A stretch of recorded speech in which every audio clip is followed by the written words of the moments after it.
It's exactly 14 after 9 o'clock. Welcome to the program. Lovely to have you on the show.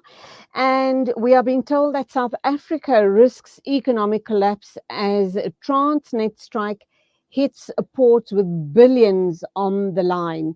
Now, while Transnet has maintained that its terminals at ports have not come to a standstill, logistics businesses have warned of a catastrophic economic fallout if operations at the state-owned logistics giant's port in Durban and Cape Town face a prolonged suspension. Professor at the University of Johannesburg Department of Sociology, Professor Patrick Bond, is online to talk to us about this matter. I understand that he's got his finger on the pulse on this issue, so he's really going to give us all the facts, the hard facts, and the repercussions there too. A very good morning to you, Professor Patrick Bond. Lovely to be talking with you once again, and welcome to the show. Salam. It's great to be with you, Julie, and your viewers. Thank you. Wa alaikum salam. Just when we thought that we kind of getting somewhere, that we're making sense of what's going on in the country, we're now being hit by the strike by Transnet. How dire is the situation exactly? It depends on how long the two trade unions are willing to hold out, and their members, how desperate they are for a proper wage increase instead of the cut. It's very hard to measure exactly what that cut that Transnet is imposing on their wages. But, after the civil service, the sort of third year of a multi-year agreement was violated by Treasury, and after COVID, which imposed so many additional costs on households, as unemployment soared and many more people had to have a sort of larger, some call it a black tax or a mutual aid system. I really feel for these workers, and the SADTU, South African Democratic Teachers Union, did agree to a much smaller wage increase, the nominal at 3.5 plus a bonus. And when we have inflation at 7.5 at the moment, the civil servants and parastatal workers shouldn't be taking such a hit, especially because corporate taxes were lowered and exchange controls were loosened this year to allow corporates out. And then the austerity budget on social spending has been hitting us all hard. If you look at Transnet in particular, it really is having major problems. And the main problems have been around theft of the cables. And those are connecting really some of the major export of bulk of the minerals, coal, from Limpopo and Mpumalanga and KZN, and then the iron ore that goes to Saldanha. And these are now hitting hard on the miners' prices. So that's why there's a sort of add-on that on top of all of the dilemmas that Transnet's facing, this strike comes at the worst time for them and for the mine companies that need them for exporting minerals. The mining companies are suggesting that they're going to be taking huge losses if this issue is not resolved. And as you and I speak right now, I understand that the unions are in negotiation with Transnet, obviously at the CCMA. And as you know, with these type of negotiations, there is a give and take that will go on. But the workers are only offered a paltry 3%. They are asking upwards of 10%. Where would that happy medium, what would that happy medium look like? And as you've also indicated, the large-scale theft happening at Transnet, we know that it's not only at Transnet, it's at all state-owned entities. We know what's happened and continue happening at Eskom. That is why we find ourselves in the situation that we're in at the moment. We can't be further crippled by the strike at Transnet. Yeah, I think there are different things going on, and the Eskom is a good example because their workers were on wildcat strikes, mainly the metal workers, and they shut down big chunks of the system, if you recall, a few months ago, and they got a 7% raise, but even that's below the inflation rate. And in the world's most unequal country, where capital and labor have not been well balanced, capital, as I said, has had enormous privileges from this government. I think taking, for example, 3 trillion rand of the pension and institutional investor and corporate funds out of the country that they can do now that they didn't do before. As the rand is falling, they'll make more profits in having those funds abroad, but that means they won't invest. So I think between capital and labor, and here I would include Transnet on the side of capital, because their director, Portia Derby, had worked in the Department of Trade and Industry, and at one point with Alec Irwin and Rob Davies as ministers, I had the impression she was going to try and do things differently. And there was a whole push recently with Ibrahim Patel during COVID for localization. And that would have let's say, that would have changed the priority. So instead of, for example, exporting coal, Transnet could have turned some of its resources to providing an alternative to long-distance combi transport, the way Spornet, the old passenger rail line, did. But instead, unfortunately, what Portia Derby, under pressure from a minerals energy complex, she has been trying to increase coal and, of course, iron ore exports. It's theft, right? It's these tsotsis, these syndicates that have prevented that. So we've gone down from about 85 million tons capacity down to actual delivery of about 60 million tons of coal. And she's been blamed for it, and she's taken quite a tough line on the workers now because Transnet's now in loss. But I would add, Julie, that it depends on how you look at it. So I think the workers do need a higher wage. They shouldn't take a negative wage increase because they've been as productive as they can be under the circumstances. But the critical thing for the mining houses, as you said, they are squealing that they're losing 6 billion rand a day in the exports of coal, iron ore, to some extent platinum and gold, although those are small, iron, those aren't as difficult. But the big bulk exports of coal and iron ore and manganese, yes, there is a loss. However, that's a loss in income. And on the other hand, what we would say is, well, what about wealth? And that means if the minerals are staying underground, they're not lost. They get extracted later, maybe even for future generations who we owe to keep some of those underground rather than simply taking them out now. And to me, that's the big difference between what the Chamber of Mine wants. It wants to loot the natural resources as quickly as possible.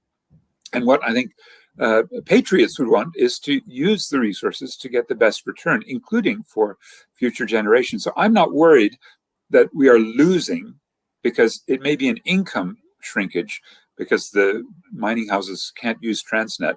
They're using trucks if they can, but they certainly are losing some billions a day. But that doesn't mean we in the society are losing. In fact, we're keeping our wealth rather than losing the wealth. So at this point in time, it doesn't matter how protracted the strike becomes. We're not going to be at a point of collapse as South Africans. Oh, I think that's the critical question.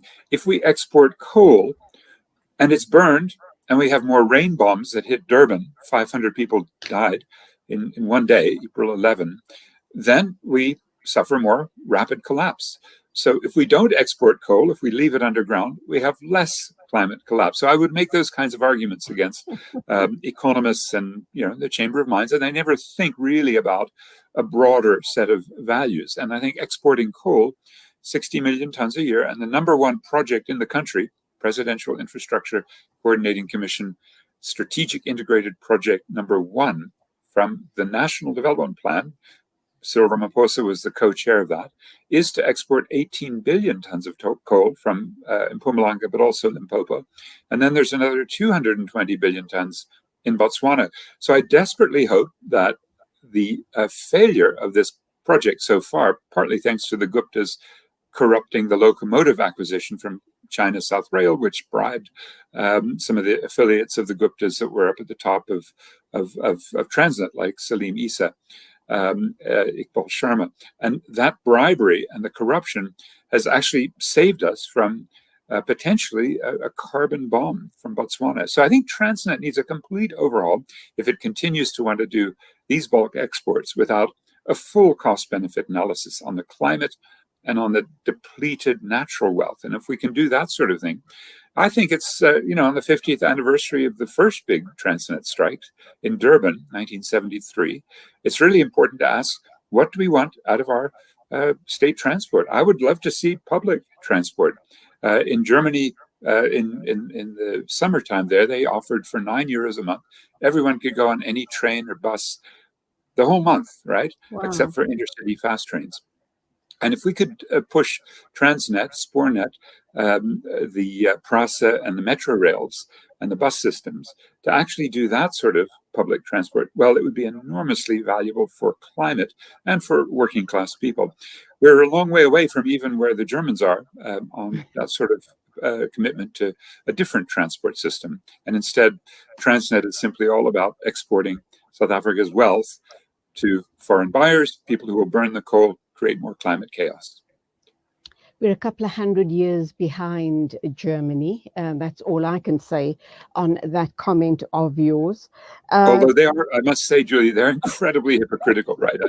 I'm one quarter German, so I can say this with confidence. The Germans are absolutely ridiculous when they say we want to fight climate change. And now they've just bought more than 1 million tons of South African coal. Once Olaf Scholz, their chancellor, visited Cyril Ramaphosa at the end of May, and he said, I want your coal because I'm trying to stop bringing coal, gas, oil from Vladimir Putin's Russia. So it's a very hypocritical society. Last Friday, they gave some money for Eskom to decarbonize, and yet at the same time, Eskom is working with Transnet and the World Bank to put a liquefied natural gas terminal in Richards Bay, and Eskom puts a 3,000 megawatt natural gas generator, and that's 85 times more potent a greenhouse gas than CO2. So this is a group of elites who really are it's a recognized. no-win situation. It's a no-win situation, whichever way No, you no, look at it. no, no, And I as would you just say, said earlier on, yeah, all yeah, right, the working class often will surprise you. So, for example, they surprised us by defeating apartheid with such strong strikes before 1994, by getting COSATU with the Treatment Action Campaign, getting free AIDS medicines, raising our life expectancy in the country from 52 to 65. Workers supporting students and vice versa for fees must fall. Workers in communities demanding free basic water and electricity. You know, we have workers trying to get rid of successfully Jacob Zuma and perhaps even also Cyril Ramaphosa. I have a very healthy respect, I think we all should, for the power of workers. They're very divided now. There's COSATU and SAFTU, there's NACTU and FEDUSA, and then within SAFTU, a big split, within COSATU, some very important splits. So it's a terribly divided labor movement, but once you feel the working class rumbling, well, you better watch out. 50 years after the Durban strikes revived South Africa's labor movement, and that Durban strike in 1973, 49 years ago, right, really could show that if the workers said, you ships stay out in the harbor, they do. And that's what's happening today. unions are powerful indeed and lucrative for the leaders at the top, is it not? So it's all about power and money. Anything Some and of them are coming up to the top. any and every game you look at is about power and money. But that being said, early on in the interview, you made a comment, and I'd like to pick up on that. I think it's very important to this discussion. You indicated that this is the most unequal country in the world. The inequalities between obviously labor and the labor, the rich and the poor. So obviously we have very cheap labor in the country, and that needs to change. How do we change it? How fast can we change it? And what sort of a difference is that going to make to the country?